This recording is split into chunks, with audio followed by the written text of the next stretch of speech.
복습 좀 하겠습니다. 복습.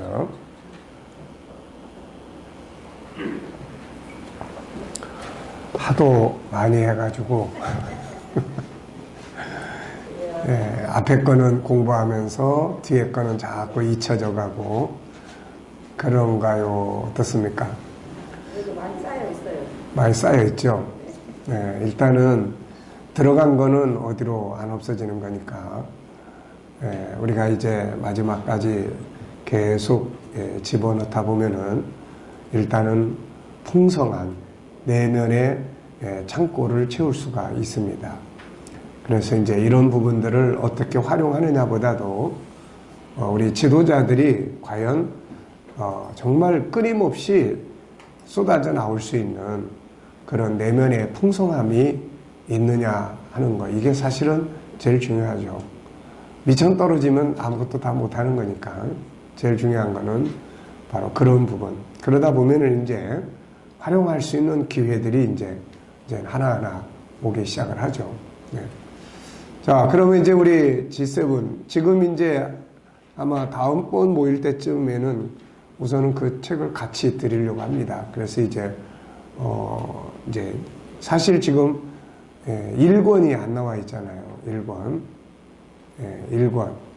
그래서 G7에 대한 서론편. 그래서 그동안에 우리가 큰 책에서는 G7에 대한 개론이 나왔었지만은 우리가 KDM과 연관된, 그래서 거의 10주 정도로 이렇게 이제 마무리를 다 했어요. 그래서 내년부터는 아무래도 이제 우리가 이제 과목별로 자격증별로 이제 공부도 시키고 또 해야 돼서 이제 서론편을 이제 다음 달에 같이 그렇게 드리려고 합니다. 자, 그래서 이제 우리가 G7은 이제 KDM과 관계를 우리가 이제 떨어질 수가 없죠, 이게. 그래서 제가 요즘에 이제 새벽 기도 때 에베소서를 우리 성도들에게 쭉 강의를 하고 있는데 참 에베소서는 참 훌륭한 책이에요. 근데 이제 에베소서를 보면은 KDM과 우리 G7의 관계가 잘 설명이 되어 있는 그런 책이 바로 에베소서입니다. 그래서 에베소서는 총 6장으로 되어 있지만은 내용은 이제 두 부분으로 이루어져 있죠. 하나는 1장에서 3장까지는 뭐예요? 복음의 본질, 하나님의 비밀. 그 안에 들어가 보면 두 가지로 나타나 있어요. 하나는 우리 개개인을 향한 하나님의 계획, 창세전에 우리를 선택하시고, 그리고 하나님의 보좌 앞에 우리 서게 하시고 영원한 영광을 기업으로 얻게 하시는 이제 요 이야기. 그 다음에 이제 3장에 가면 요 내용이 우리들만의 것이 아니라 모든 사람들의 것이다. 그래서 이것을 위해서 자기 자신이 사도로 부름을 받았고 또 교회가 이것을 이루기 위해서 존재하는 거다. 그러니까 요 이야기를 이제 정리를 하고, 이게 이제 복음의 본질이죠, 이게. 그 다음에 이제 두 번째는 이제 복음의 본질을 가진 사람들이 그 다음에 이제 어떻게 살아야 되느냐. 그래서 이제 에베소서 4장부터 6장까지는 삶의 이야기를 다루고 있어요. 그래서 그 삶의 이야기를 다루면서 하나는 교회 생활, 하나는 가정 공동체, 하나는 직장이나 사회 공동체, 이런 속에서 어떤 모습으로 우리가 살아야 되느냐. 그리고 이제 그렇게 살기 위해서는 뭐가 필요해요? 우리가 무장이 필요하다. 그래서 영성, 전신갑주에 대한 이야기를 합니다. 아주 참 우리가 신앙의 모델을 삼아야 될 책이에요, 이게. 그래서 결국은 우리가 목회라고 하는 것은 바로 그 세 가지예요. 하나는 복음, 그 다음에 영성, 전신갑주에 대한 영성, 그 다음에 하나는 삶. 이 세 개가 균형 있게 이루어지는 목회를 이제 우리가 해야 되는 거죠, 이게. 그래서 어느 한 부분만 계속 강조하고 하다 보면 다른 부분들의 문제가 생겨요, 이게. 복음은 잘 알고 있는데 가서 가르치기는 열심히 하는데 영성이 빠져 있다든지, 그러면 이게 이론적인 게 되어버려요. 영성이 있어야 성령의 역사가 같이 움직여줘야 복음이 살아 움직이는 이게 능력이 되는 거거든요. 그 다음에 이제 삶이 없으면은 이거를 인정받을 수가 없어요, 이게. 뭐 맨날 말은 그럴듯하게 하고 그러더니 사는 건 왜 그러냐. 너나 좀 똑바로 믿고 좀 잘 살아라. 이런 이야기 듣는 거죠, 이게. 그래서 삶의 현장은 있는데 또 복음이 없다. 그러면 이게 이제 방향성이 없는 거예요, 이게. 그래서 이 세계는 이게 우리가 떨어질 수 없는 아주 중요한 그런 균형 있는 내용이에요. 그래서 우리가 이제 삶의 현장을 이렇게 이야기를 에베소서 4장에서부터 보면은 이제 문제는 뭐냐면 거기는 주로 주제가 많이 나와 있어요.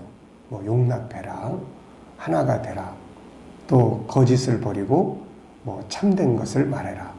그런데 이제 이런 것들을 어떻게 해야 되는지에 대한 이제 구체성은 우리가 풀어서 이제 적용을 해야 되는 거죠. 그래서 이제 유대인들을 우리가 많이 이야기를 하는데 유대인들의 이제 좋은 점은 뭐예요? 율법을 그냥 암송하는 것으로 그치지 않고 그거를 풀어서 현장에서 사용할 수 있도록 만들었는데 그게 이제 뭐예요? 그게 탈무드예요. 그래서 탈무드가 전부 우리나라는 이제 극히 일부분만 이제 번역이 돼서 왔지만 원래 이제 탈무드가 60 몇 권이 돼요, 이게. 그래서 그런 부분들을 그 사람들은 공부를 하죠. 그래서 아이들이 어렸을 때부터 우선 율법을 가까이 하고 하나님의 계명들을 가까이 하고 그 다음에는 이제 뭐 합니까? 이제 탈무드를 공부를 하죠. 그리고 현장 이런 것들이 이제 강한 거예요, 이게. 그러니까 하나님의 말씀이 내 말을 너희가 지키면은 너희가 행복한 사람이 된다. 내 말을 지키면 모든 민족 위에 뛰어난 족속이 된다. 내 말을 지키면 너희가 복을 받는다. 그러니까 이제 그 사람들은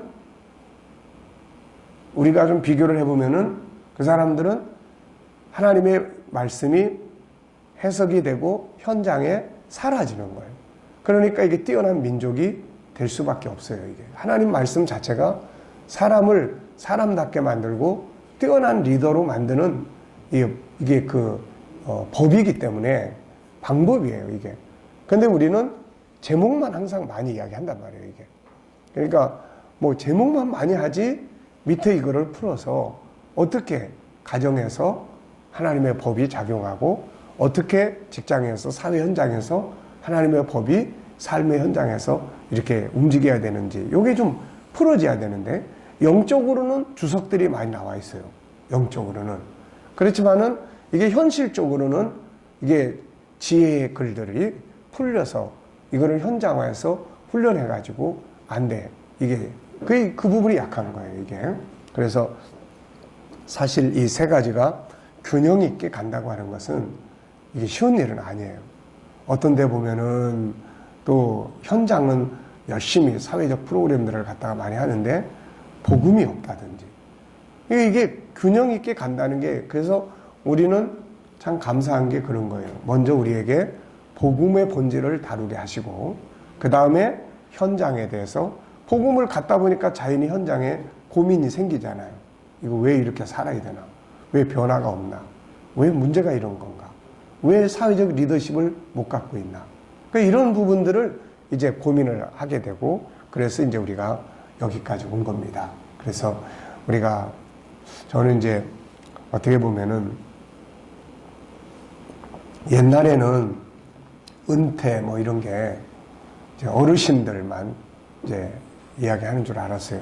그런데 제가 어느 날부터 무슨 생각이 들기 시작했냐면은 세미나를 이렇게 해보면 나보다 나이 많은 사람이 별로 없는 거예요.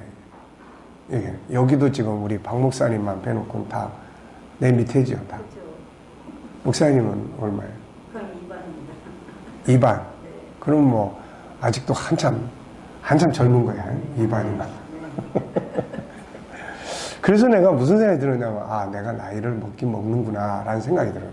그리고 이제 은퇴라는 게 자꾸 가까이 다가오게 되고 그러면서 이제 뭘 깨닫냐면은 이제 끝날 때쯤 되니까 목회라는 게 뭐구나, 목회라는 게 어떻게 해야 되는 거구나 라는 거를 알기 시작을 하는 거예요, 이게. 그래서 내가 항상 전에는 10년만 더 젊었더라는 생각하다가 요 근래 와서는 이게 5년만 더 젊었더라면은, 예, 어느새 50대가 정신없이 가버렸고, 60 먹었나 했는데, 이제 내년이면 65이 돼버리니까. 그러다가 또 이제 무슨 생각을 하냐면은, 이 나이가 되니까 이런 거를 알게 되는 거지, 이게 뭐 젊었을 때는 모른다, 이거. 그러니까, 이 나이가 돼서 이렇게 하는 거고, 예수님은 3년 동안 일을 해서 끝장을 냈다. 그러니까 앞으로 5년 정도 내가 더 이렇게 할 수가 있는데 엄청난 기간이다, 이거는. 그래서 이 엄청난 기간이면은 뭔가 뒤집어 놓을 수 있다. 그래서 이제 사실 이런 풍성함이 이제 여기 와서 느끼는 게 뭐냐면 설교를 풍성하게 만들어요. 이런 풍성함이. 그래서 요즘에 보면은 이제 교회가 그래도 성도들이 하나 둘씩 이렇게 오고 하는 게 보면은 주로 이제 설교 듣고 은혜 받고 오는 거야. 그래가지고는 이제 뭐 젊은 사람들은 젊은 대로 또 교육에 대한 관심을 보고 오는 거고, 그리고 또 다른 교회 다니는 분이 자기 아는 사람을 자기 교회로 안 데리고 가고 새벽기도 나오면서 은혜를 받으면서 이분이 자기 교회로 전도 안 하고 그 딴 사람을 우리 교회로 가라고 전도해주고. 그래서 이게 참 어쨌든 목사가 풍성하면 이게 뭔가 참 즐거운 목회를 할 수 있겠다. 그리고 교회 시스템은 이제 그런 복음과 영성과 그 다음에 이 현장의 프로그램들. 그런데 이 현장의 프로그램들을 어떻게 하나씩 이렇게, 그러니까 시간이 필요한 거예요. 부모교실도 너무 좋은데 어떻게 이거를 누구에게 맡겨가지고 나 혼자서 막 다 못하니까 이게. 그런데 또 사람들이 또 마음대로 움직여줍니까 이게. 여태까지 살아온 방식이 있는데 이걸 어느 날 확 바꿔가지고 이렇게 갑시다. 예. 근데 이제 그것도 시간이 해결해 주더라. 그러니까 하나씩.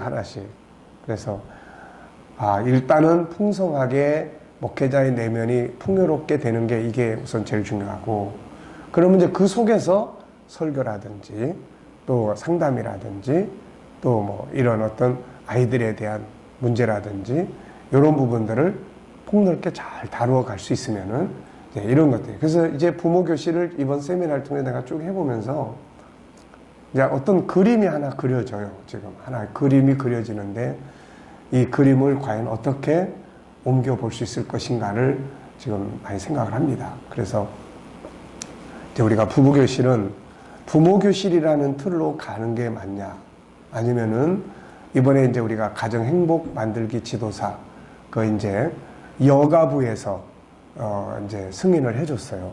아주 굉장히 까다롭게 거기는 또 다른 부서하고 다르게 몇 번씩 아주 우리 유시선 목사님이 엄청 고생했습니다.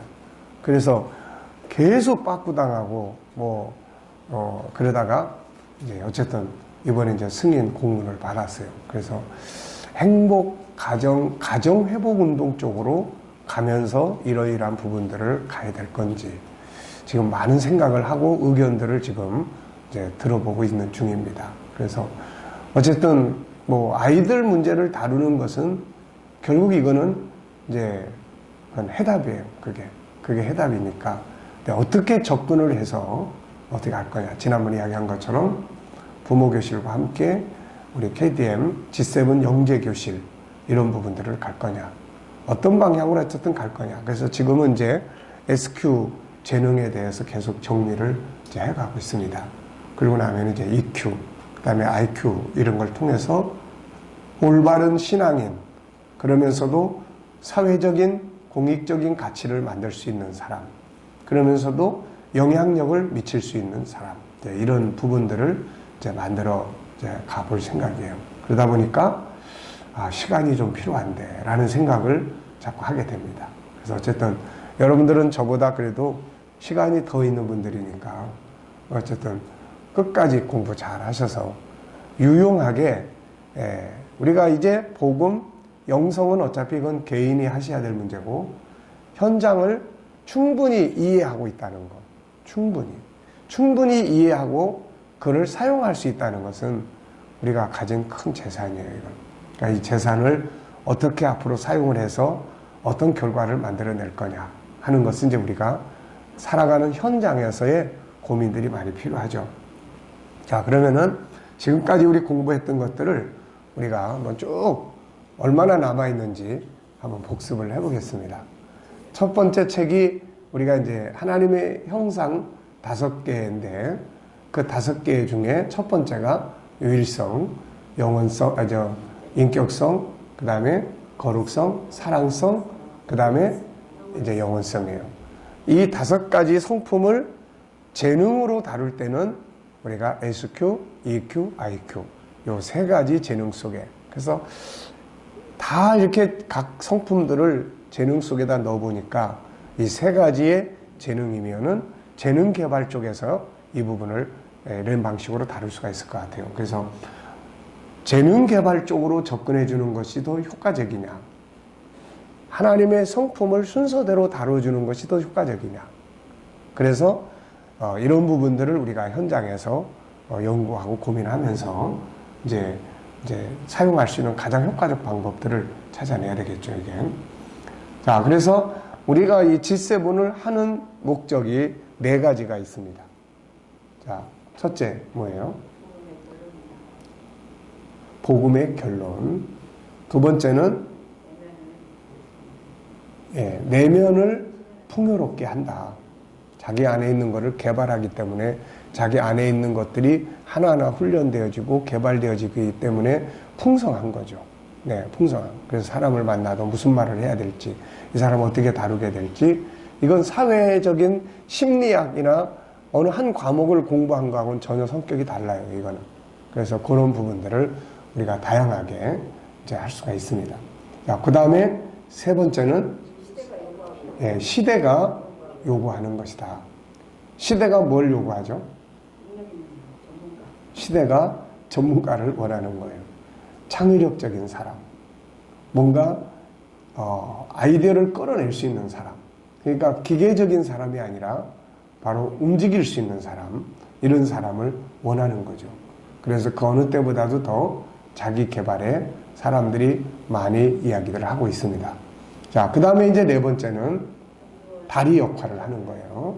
그래도 안 믿는 사람들이 들어와서 들을 수 있는 그런 부분들. 그래서 안 믿는 사람들이 교회 안에 발을 들여놓을 수 있는 그런 부분들이에요, 이게. 그래서 이 4가지가 우리가 G7을 하는 중요한 목적입니다, 이게. 그래서 이게 과연 이 목적이 이루어지고 있는지, 이거 우리가 생각을 해야 돼요. 그래서 정말 이 4가지의 목적, 복음의 결론으로서의 삶의 현장에 어떤 열매를 맺어가고 있는 건지, 또 두 번째는 내 안에 이런 개발을 통해서 과연 풍성함이 얼마큼 활용되고 있는지, 아까 이야기한 것처럼 우선은 풍성함이라는 게 그래요. 내 안에 있는 것들을 개발해 사용하기 때문에 내가 기쁘고 뭔가 부요함이죠. 그리고 설교라든지 사람을 만나서 대화를 한다든지 상담을 한다든지, 보통 이럴 때 어떻게 해야 되죠? 라고 이야기를 한단 말이에요. 그럴 때 상담의 내용들을 풍성하게. 네. 요즘에 우리 박구실 권사님이 아주 공부를 엄청 많이 하고 있습니다. 네. 그래서 그러다 보니까 이제 학교에서 이제 특히 그 상담 쪽의 밖의 공부들을 지금 또 하고 있는데, 그러다 보니까 학교에서 이제 상담을 하는, 임상을 하는데 학교에서 이제 학생들이 와서 상담을 해요. 그래서 근데 이제 그런 바깥에서의 상담만 가지고는 이제 그런 전체를 다루기가 힘들어요, 이게. 근데 우리는 그런 전체들을 다 다루다 보면 그런 데서는 아직은 우리 KDM의 상담 이런 거는 그런 데서 인정을 잘 안 하죠. 그래서 바깥에서 공부하는 것들을 인정해줘서 들어와서 상담을 해줘봐라, 이렇게 이제 해오는데, 상담을 하다 보면 이제 어떻게 해야 되는지. 근데 이게 전체적으로 풍성하게 자리를 다 잡다 보면은, 이 학생은 상처를 상담을 해야 될 건지, 아니면 내면을 방어적 능력을 키워줘야 될 건지, 이 학생은 장점을 개발해줘야 될 영역인지. 그러니까 우리는 전체를 다 할 수 있다고 하는 그런 장점이 있어요. 그래서 지금 이제 이런 부분들하고 같이 합쳐가지고 상담을 한번 잘 해볼 수 있도록 굉장히 좋은 일터잖아요. 일반 학교에서 들어가서 그런 걸 하는 거니까. 그래서 풍성하게 대할 수 있고 뭔가 활용할 수 있는 이제 이런 능력을 길러가는 거죠, 이게. 그리고 이제 바깥에서 사람들이 들어올 수 있도록 다리 역할을 하는 거니까 이거를 이제 어떻게 응용을 해서 바깥 사람들이 들어올 수 있도록 이제 해볼 거냐 하는 문제를 이제 우리가 이제 고민을 하고 적용을 해 나가는 거죠. 자, 그러면 이제 첫 번째 책인 존귀함에서는 뭐가 남아 있습니까? 존귀함. 이 존귀함에서는 모든 것의 기본은 존귀함이에요. 존중의 여김. 코칭을 하든 멘토링을 하든 상담을 하든 심리 치료를 하든 또 뭐 부부 교실을 하든 부모 교실을 하든 모든 것의 기본은 바로 이 유일성에 나타나는 존귀함이에요. 그래서 사람을 존중히 여길 줄 아는 능력을 기르는 거죠, 이게. 그래서 그런 부분들이 이제 우리가 존귀하게 여겨 나가기 위해서 거기서 이제 우리가 공부했던 것, 남아야 될 것은 이제 두 가지 이야기였죠. 하나는 존귀함의 12가지 의미. 이 책에서도 또 다루고 있어요. 결국 부부교실에서 부부가 서로 해야 될 가장 중요한 거는 상대방에 대한 존중함이에요. 그럼 존중하게 여기는 게 도대체 어떻게 하는 거야, 이거. 그래서 우리가 12가지 기억납니까? 자, 남아있는 대로 한번 첫째. 네, 둘째. 네, 셋째. 넷째. 네. 지금 그만큼 남아도 아주 훌륭한 거예요. 네. 자. 네. 자, 다시 첫째는 존귀한 가치 인정하고, 둘째는 감사, 셋째는 예의 지키고, 네 번째는 인정하기, 다섯 번째는 이해하고, 여섯 번째는 존중히 여기기, 소중히 여기기, 일곱 번째는 높여주고, 칭찬하고, 자랑하고, 여덟 번째는 아끼고, 보호하고, 아홉 번째는 배려하고, 격려하고, 기다려주고, 열 번째는 개발시켜주고, 11번째는 성실하게, 12번째는 올바르게 활용한다. 자, 결국 그것만 지켜도 부부교실 다 하는 거야. 그렇잖아요. 그것만 지켜도. 존중하고, 인정해주고, 감사하고, 예의 지켜주고, 상대방을 배려해주고, 기다려주고, 좋은 점 찾아서 개발해주고, 신뢰 있게 살아가지고, 뭐 그럼 다 되는 거 아닙니까, 이게. 그러니까 우리가 그런 부분들이 이제 어느 부분에도 다 적용이 된다. 네. 그 다음에 이제 두 번째는 자기 존중함에 대한 이야기였어요. 자기를 존중하고 자존감을 높이고 자기를 치료하고 하기 위해서 필요한 부분들이에요. 자, 기억할 수 있어요? 첫째. 네. 컨닝하지 마시고. 둘째.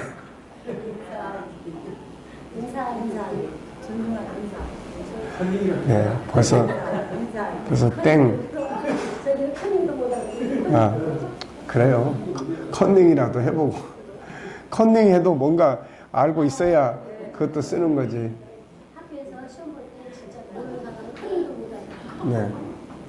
자, 첫째는 스스로 존귀하게 인정하고, 둘째는 인사하고, 세 번째는 언어 교체하고, 네 번째는 존귀한 의미 찾고, 의미 있는 일하고, 다섯 번째는 이해하고, 여섯 번째는 수용, 일곱 번째는 희망, 여덟 번째는 사랑하고, 사랑 고백, 아홉 번째는 위로 격려, 열 번째는 대화하고, 11번째는 편지 쓰고, 12번째는 자기 충전하고, 13번째는 셀프 힐링하고, 14번째는 자기 것 소중히 여기기. 네.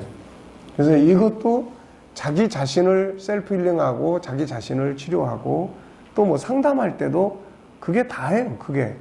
그런 부분들만 교체 작업을 이렇게 한번 해보고, 어떤 말을 쓰는지 한번 다 체크해보고, 이런 말은 이렇게 한번 바꿔보세요 라고 말해줄 수 있고, 그러니까 그게 다 치유하는 중요한 방법들이다.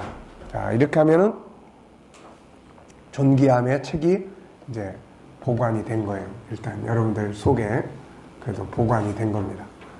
그 다음에 이제 두 번째 책은 뭐였어요? 모양의 다양성에서는 5가지의 특징이 있어요. 그 첫째는 다름의 배경이 뭐냐. 다 각자 만들어 놨으니까 하나씩밖에 없기 때문이고, 두 번째는 다름의 중요성이에요. 그래서 비교하지 마라. 비교하는 것에 문제점들이 먼저 쪼개야겠고, 그 다음에 이제 세 번째는 뭐예요? 이제 자기 장점 찾아서 이제 발전시키는 거예요. 장점 찾아서 전문화 시켜가는 거예요. 그 다음에 이제 네 번째는 이제 주인의식 갖기, 주도적 삶이에요. 주인의식 갖기. 그래서 기계적으로 사는 것과 주인으로 사는 것의 차이점에. 그 다음에 5번째는 이제 파트너십이에요. 그래서 파트너십. 그러니까 부부도 역시 뭔 관계예요? 주종 관계가 아니고 파트너십이에요. 당신과 나는 행복이라고 하는 가정의 목표를 이루기 위한 파트너다. 옛날에는 주종 관계였어요. 주종 관계. 이거 여기에서 해방 운동이 일어난 거 아닙니까, 다. 그래서 이제는 주종 관계가 아니라 이제 동반자. 그래서 파트너십을. 그래서 파트너라고 했을 때는 서로의 윈윈 관계죠. 한 사람만 행복한 게 아니라 같이 행복하는 그런 부분. 이게 이제 모양의 다양성에서 나온 이야기들이에요. 그래서 뭐 거기에 좋은 파트너십을 위해서 가져야 될 내용들 쭉 이야기를 했습니다. 뭐 기억나세요? 파트너십을 위해서 가져야 될. 자, 우선 인간을 잘 알아야 되고, 내면이 건강해야 되고, 윈윈 관계 가져야 되고, 신뢰 관계 가져야 되고, 그 다음에 성공을 도와야 되고, 그 다음에 다름을 인정하고, 비교하지 말고, 단점보다 장점 찾고, 그 다음에 이해하고, 그 다음에 칭찬하고, 그 다음에 책임감, 그 다음에 업무는 냉정하게 다루되 인격을 모독하지 마라. 이런 것들이 우리가 좋은 파트너십을 갖는 내용들이에요. 이제 이런 기본적인 것들이 되면 뭐 부부교실이든 뭐 SQ든 뭐든 다루기가 쉬워져요. 왜냐하면 그런 기본 틀을 갖다가 SQ 영역에서 다루는 거고 부부교실에서 다루는 거고 하는 거기 때문에 그건 이제 원래 재료예요. 그래서 원래 재료들을 익숙하게 공부한 사람들은 다 그 이야기가 이 속에 다 들어있어요. 그런데 이거를 이제 처음으로 대하는 사람들은 그런 이야기를 처음으로 공부를 해야 되는 거예요, 이게. 그런데 익숙해진 사람들은, 이번에 우리 공부하는 이 책이 이제 앞에 있는 자료들을 다 정리를 하다 보니까 이제 이 뒤에는 부부에게 맞도록만 이게 이제 조정을 하면 이제 다 충분히 이해될 수 있는 그런 부분들이에요. 자, 그 다음에 이제 세 번째는 뭐 했습니까? 재능의 다양성이에요. 그래서 우리가 재능의 영역은 몇 개로? 3개. SQ, 영성, 그 다음에 EQ, 그 다음에 IQ. 네, 그래서 요 재능을 우리가 개발해야 될 모델이 바로 하나님의 천지 창조다. 그래서 동기, 그 다음에 기획, 그 다음에 창조, 현장, 그 다음에 관리, 그 다음에 복구, 완성. 목표는 하나님의 영광, 공익, 사회적 공익. 그러니까 이제 요런 것들이 재능 개발에 이제 내야 될 부분들이고, 재능 개발을 위해서 필요한 것들이 있죠. 뭐 교육을 받는다든지, 정보를 흡수한다든지, 또 이제 여행을 해서 많은 걸 보고 듣는다든지, 다 정보 흡수죠. 멘토를 한다든지, 또 목표를 세워. 목표를 세우기 위해서는 뭐가 필요해요? 정체성이 필요해요. 내가 누군지. 정체성 그러면 항상 뭐합니까? 본질적인 게 있고 현실적인 게 있어요. 본질적인 거는 하나님과의 관계에서 인생의 근본적인 문제를 다루는 거예요. 나는 어디서 왔는가? 어떻게 왔는가? 창조의 존재의 배경. 나는 어떻게 만들어졌는가? 창조의 과정. 나는 어디로 가는가? 궁극적인 목적. 이런 게 이제 본질적인 이제 정체성이에요. 현실적 정체성은 뭐예요? 내가 머무는 공동체에서 운전수냐, 승객이냐, 예, 내가 머무는 곳에서 나는 누구냐, 거기에 따라서 그러면 뭘 해야 되나, 이런 게 나오는 거예요. 우리 교회 그 장로님 중에 은퇴 장로님, 예, 이분은 우리 교회에서 이제 처음 믿기 시작을 했는데, 그분은 이제 전도할 때 그 부인 권사님이 교회 갔다 오면은 이제 맥주 한 컵씩 사주는 조건으로, 그리고 이제 전도를 했어요. 근데 이분이 참 책임감이 큽니다. 그래서 아무것도 모르는 분한테 주일학교 부장을 맡겼어요. 그랬더니 이분이 이제 도대체 주일학교는 뭐고, 주일학교 부장은 뭔 일을 해야 되고, 주일학교는 어떻게 운영을 해야 되고, 이런 것들을 이제 기독교 서점에 가서 책을 사다 놓고 다 공부를 했어요. 그게 참 학급합니다, 이분은. 네. 그러니까, 그런 부분들이 뭐냐면은, 나는 주일학교 부장이야. 이게 정체성이에요. 그런데 뭐 하는지를 몰라. 그게 도대체 어떻게 하는 거야? 뭘 하는 거야? 그래서 그 다음에, 그러니까 정체성 다음에 정체성에 맞도록 살기 위해서는 뭘 해야 되나? 방향성이 나오는 거예요. 나는 오너야. 오너는 그러면 뭐 하는 사람이지? 오너는 이런 일을 하는 사람이야. 그러면 이제 그 일을 하게 되는 거예요. 그러니까 우리 직장에 취업하는 사람들도 거기 들어가서 자기 역할이 뭔지를 알아야 돼요. 자기 역할. 그리고 그 역할에 대해서 SQ, EQ, IQ를 다 사용을 해야죠. 그래서 자기가 맡은 자기의 정체성에 발전시켜야 된다고 이게. 사람은 다 발전을 원해요. 그래서 발전시켜주는 사람을 필요로 하지, 발전시켜주지 않는 사람은 잘라내죠. 왜냐하면 나중에 발전이 안 되는 회사는 뭐 교회도 마찬가지고 회사도 마찬가지고 다 문 닫는 거니까. 그러니까는 그런 부분들을 우리가 잘 갖는 것이 아주 중요해요. 정체성. 자, 그리고 이제 이런 것들을 사용해야 될 현장은 결국 가정, 직장, 뭐 사회 이런 것들이죠. 자, 그래서 요 세 가지의 이제 재능의 영역. 거기서는 이제 한 권으로 다뤘는데 지금 이제 부모 교실과 같이 앞으로 가기 위해서는 재능 교실을 위해서 세 가지 이제 책이 세 권이 나오고, 애들의 책은 거기에 맞도록 해서 엄마가 SQ를 공부하고 아이에게 SQ를 이끌어 줄 수 있는 이런 부분, EQ를 엄마가 공부하고 아이에게 EQ를 이끌어 줄 수 있는 거. 그래서 이제 이런 것들이 이제 올 연말까지 지금 부지런히 정리를 하고 있어요. 그래서 하게 되면은 내년 봄학기부터 가능하면은 우리 G7 이제 영재교실, 이걸 위해서 부모가 먼저 공부를 해야 돼요. 부모가 공부를 해서 지금 생각 중이에요. 부모가 같이 와서 부모 교실을 따로 하고, 아이들은 영재교실을 엄마가 데리고 오는 아이들만 따로 데리고 영재교실을 할 거냐. 네, 요즘 생각 중입니다. 그래서 그날 같이 오는 거예요. 같이.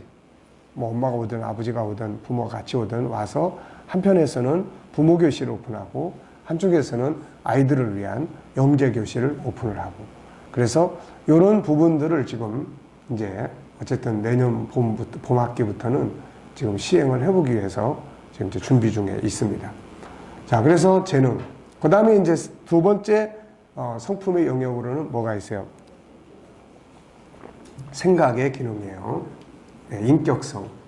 인격성은, 인격이라는 말이 무슨 뜻이라고 그랬어요? 인격. 인격이라는 말은 추상적인 개념이에요, 이게. 근데 내용을 보면은 사전이나 이런 책들을 우리가 정리해서 보면은 뭐라고 돼 있냐면은, 우선은 독립적이어야 돼요. 인격이 되려면. 독립적이고, 그 다음에 도덕적이어야 돼요. 도덕적이고, 그 다음에 자기 스스로 생각할 수 있고, 이제 이런 존재예요. 그래서 우리가 보통 도덕적이고 점잖은 사람을 보고, 야, 참 인격적인 사람이다 라고 이야기를 해요. 그래서 요런 성품을 진화론에서는 동물이 진화하는 과정에서 인간이 스스로 좀 더 진화가 돼 발전이 된 영역이다 라고 이야기를 해요. 근데 우리는 그게 아니고 하나님으로부터 부여받은 성품이다. 하나님을 닮은 성품이다. 그러면 하나님의 영역에서 이 스스로 계시고 독립적이고 이 도덕적이고 스스로 생각하고 하는 영역이 뭐냐? 이게 바로 여호와라는 이름 속에 들어있다. 그래서 이 여호와라는 이름은 하나님의 인격을 담아놓은 이름이다, 이게.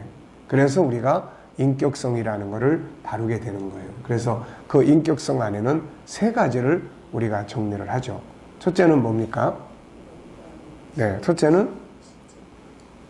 생각의 기능이에요. 그래서 결국 창의력이다, 아이디어다, 시대가 필요로 하는 이 모든 이 시대에 맞는 사람은 생각이 살아있는 사람이에요.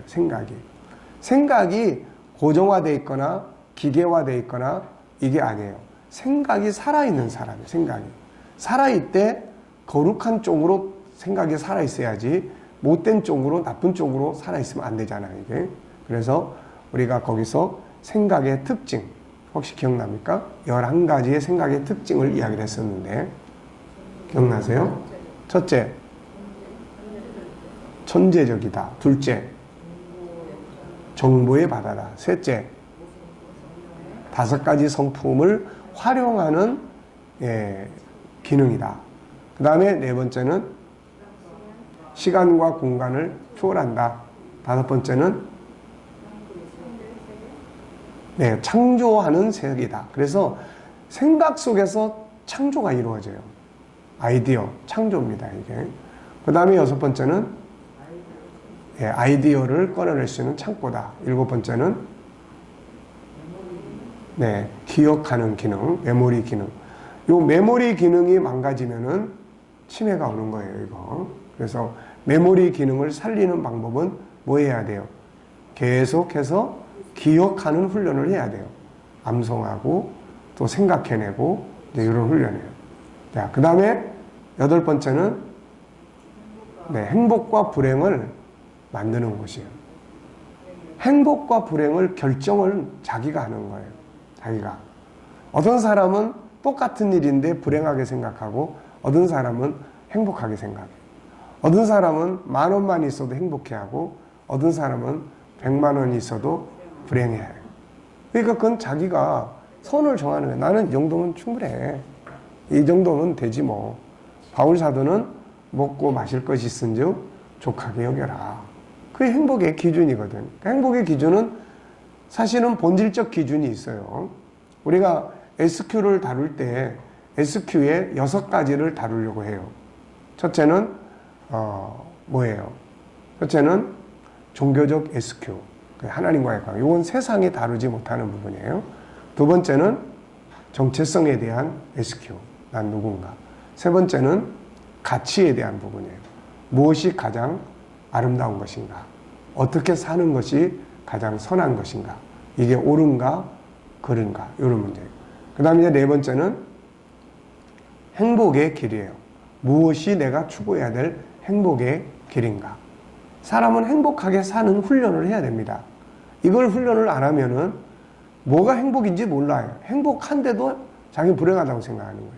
그 다음에 5번째는 역경을 극복하는 능력. 역경 극복 지수를 높이는 훈련이에요. 그 다음에 이제 6번째는 나만이 아닌 우리를 위한 공익적인 가치관을 형성하는 거예요. 내가 가지고 있는 것을 다른 사람을 위해서 어떻게 사용할 것인가? 내가 하는 일이 다른 사람에게 어떤 유익이 되고 있는가? 이런 걸 이제 생각하는 거예요. 아이들이 이런 훈련, 우리 어른들도 마찬가지예요. 이런 훈련이 안 되면은 항상 자기주의예요. 디모데후서 3장에서 바울 사도는 마지막 때의 고통을 뭐라고 이야기했어요? 사람들이 자기를 사랑하는 데서 고통이 오는 거야. 이기주의는, 인간은 본래 뭐예요? 인간은 본래 공존하는 사회적 존재지 혼자 살도록 만드는 존재가 아니에요.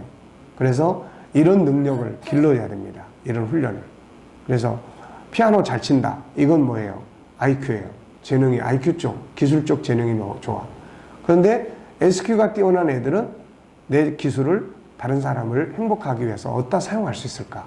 이걸 생각하는 거예요, 이게. 그러니까 이제 그런 차이점이에요. 자, 그래서 이제 생각. 그 다음에 생각하는 방법이 있잖아요. 방법. 생각하는 방법. 자, 기억납니까? 첫째 뭐예요? 전체. 그 다음에 두 번째는, 그 다음에 세 번째는 유기적인. 네 번째는 다각적. 그 다음에 5번째는 본질적.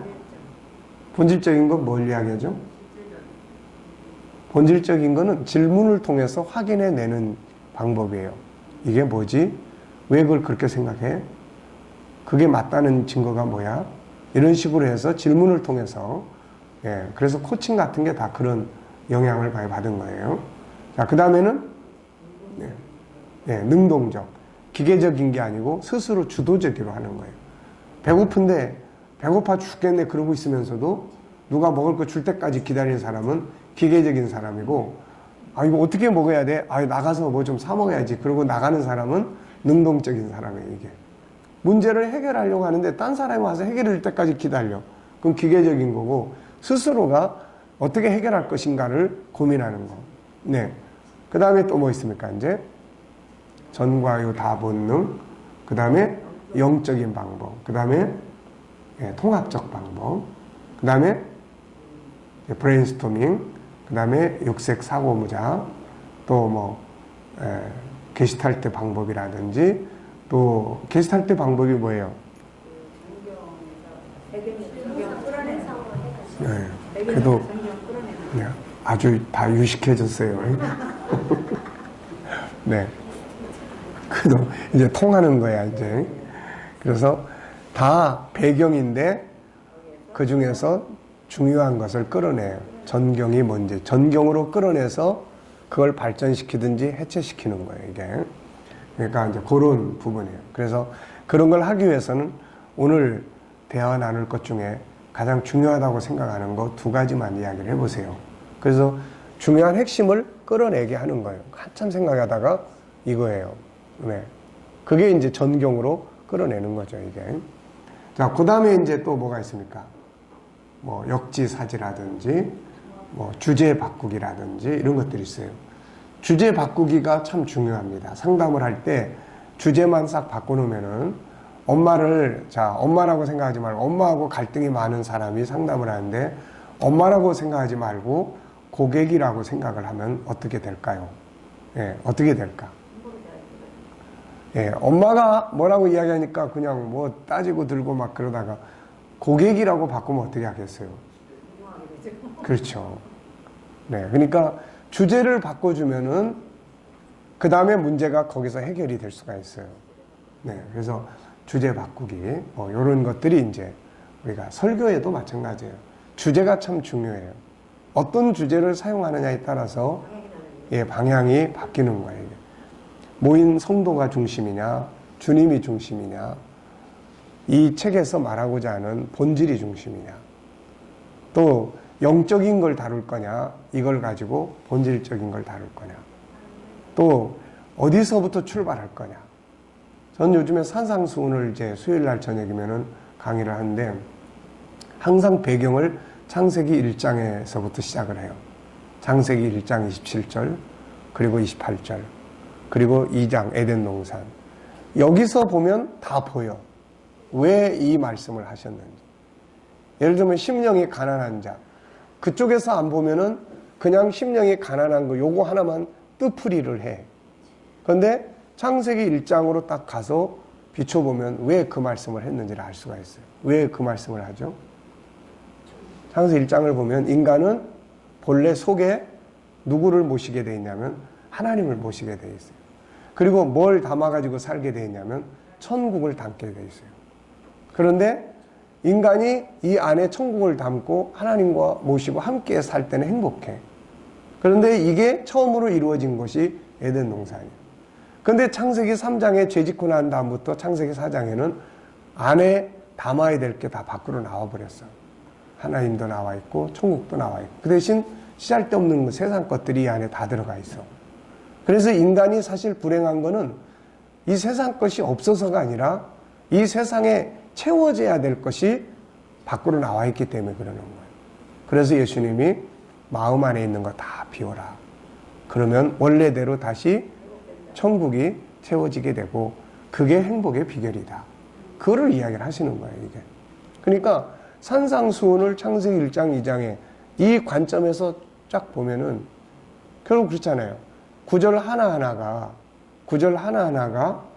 뭐예요?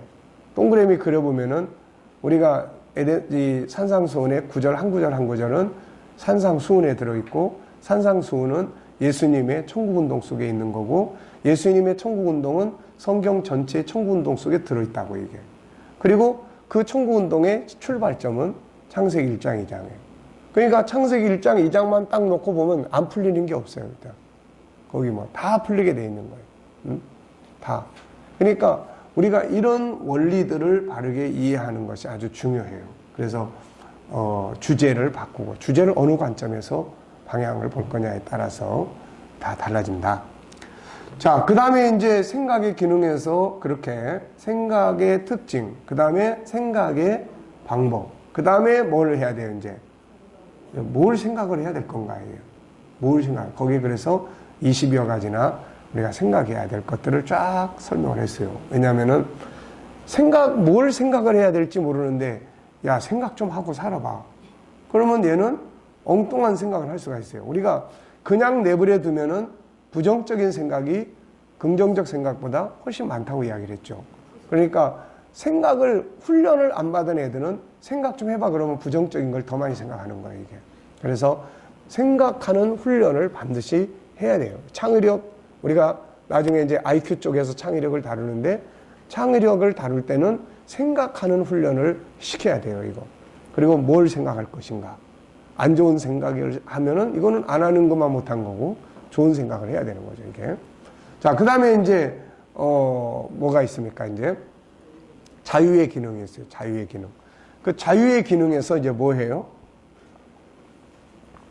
우리가 심리 치유를 하는 거예요. 심리 질병이라는 게 뭐예요? 억압에서 오는 거예요, 억압. 그래서 우리를 억압하는 요소가 15가지가 있는데, 기억납니까? 죄, 염, 경, 습, 중, 생, 과, 관, 비, 언, 목, 열, 환, 오, 정. 뭔지 다 아시죠? 네. 이제 다 통하는 거야, 이게. 네. 그 다음에 이제 이걸 해결하기 위해서 억압에서 자유케 하는 치유의 방법 10개. 첫째는 주제. 지금 뭐가 아픈 건지, 뭐가 아픈 건지. 이제 들으면은 대강 알아요. 요즘에 이제 상담하는 사람들이 종종 이제 있는데, 그 딸에 대한 문제 때문에, 근데 그 딸이 사실 상담을 해야 돼요. 그래서 지난 금요일 날도 이분이 기도하고, 그리고 이제 상담을 하면서 딸하고 통화를 하는데, 지금 현재 있는 환경도 싫다. 그러면 주변에서 이제 병원에 가보라고 하는 거예요. 이미 내가 봤을 때는 이제 대인 기피가 시작이 됐어요, 이게. 그래서 딴 사람들이 자기를 어떻게 볼까봐 두려워하기 시작하고, 그럼 이제 그 병원 치료를 받든지, 아니면은 나한테 와라. 그런데 이제 내가 전화를 좀 바꿔달라고 했더니 안 한다고 막 소리소리 질러가지고 그만뒀는데, 그러니까는 결국은 억압에서 생기는 부분들이거든요, 이게. 그래서 그런 이제, 그래서 제목, 이 사람이 뭐냐 도대체. 두 번째는, 그 다음에 이제 어떤 주제를 파악을 했으면은 분석을 해야 되겠죠, 이제. 그래서 우리가 분석할 때 어떻게 하라고 했어요? 1차, 2차, 3차 분석을 해라. 1차 분석은 뭐예요? 본인의 왜 왔는지 이거 분석하는 거고, 분석을 하니까 뭐 남편 때문에 왔어요. 그러면은 그 남편을 분석을 하는 거예요. 그 사람이 어떤 사람인지, 주변의 환경이 뭔지. 보니까 시아버지, 시어머니가 굉장히 기대를 너무 많이 했어요. 그 다음에 거기까지 나오면 시아버지, 시어머니는 왜 그랬을까? 그래서 시아버지, 시어머니의 환경을 분석을 하는 거예요. 이게 1차, 2차, 3차예요. 만약에 지금 그 사람과의 관계가 아니라 부딪힌 문제가 직업의 문제예요. 직업의 문제. 그러면 이제 직업에 대해서 뭘 해야 돼요? 이 사람에 대해서 직업 때문에 지금 엄청나게 스트레스를 받고 있는데, 그렇다면 이제 뭘 해야 됩니까? 거기서 장점 분석도 해야 되고, 가지고 있는 재능이 뭔지, 하고 싶은 일이 뭔지, 이런 걸 하나하나 분석을 해서, 그럼 한번 이런 방향에서의 어떤 부분들을 할 수 있는 조언을 한다든지 이런 게 되겠죠. 그 다음에 이제 세 번째는 뭐 해야 돼요? 이름 짓고, 분석하고, 그 다음에는 의지를 갖게 해야 돼요. 의지. 그래서 의지 갖기 위한 세 가지 질문. 이게 미치는 영향이 뭐냐. 그 다음에 이대로 가면 어떻게 될 것 같으냐. 그 다음에 그러면 어떻게 하고 싶으냐. 그래서 이 세 가지 질문을 통해서 그런 상태, 영향력을 파악을 하고 의지를 만들어서 그 다음에 이제 뭐예요? 목표 정하고 그 다음에는 그 목표를 이루기 위해서 사용할 수 있는 자원들이 뭐고 제거해야 될 자원이 뭐고 그 다음에 실행 계획, 점검 계획 이런 것들을 짜고 또 이제 점검하면서 수정 보완하고 잘하는 점들을 강화시켜주고 이제 목표가 이루어지면은 새로운 비전을 만들고 이런 것들이 억압에서 해방하는 방법이에요. 거의 코칭의 10단계하고 거의 비슷하죠. 네. 코칭의 10단계하고 거의 비슷하고 그래서 이 코칭 훈련을 아주 적극적으로 지금 벌써 우리가 코칭에 대한 책이 벌써 많이 나왔잖아요. 처음 코칭의 내용의 2권에다가 코칭하는 할아버지 지난번에 코칭하는 할머니 할아버지 역할 좀 해봤습니까? 어떠셨어요? 아직 애가 어려가지고 네. 10개월밖에 안 돼서 10개월밖에 안 돼가지고 자 그래서 이제 그런 부분들을 하다고 그 다음 이번에 부모 코칭에 대한 네. 그러니까 이 코칭은 우리가 일상적으로 활용을 할 수 있는 부분이에요. 이게 어느 영역이나 다 뭐 대화 나눌 때도 중심적 주제가 뭔지 그거 어떻게 하고 싶은지 또 이걸 어떻게 해결해 나가기 위해서 사용할 수 있는 자원이 뭔지 목표는 어떻게 정할 건지 이런 것들을 이제 어디든지 다 사용할 수가 있는 거예요. 이게 제가 생각하면 문제를 안고 있는 그 코치가 의지를 어떻게 갖게 하냐. 네. 의지가 없으면 해결이 안 된댔잖아요. 네. 그래서 의지를 갖게 할 수 있는 그 질문을 한다는 게 기술이에요. 네. 그래서 좋은 질문은 비싼 돈을 주고 사야 된다. 그러니까 좋은 질문은 돈이다. 질문은 돈이다.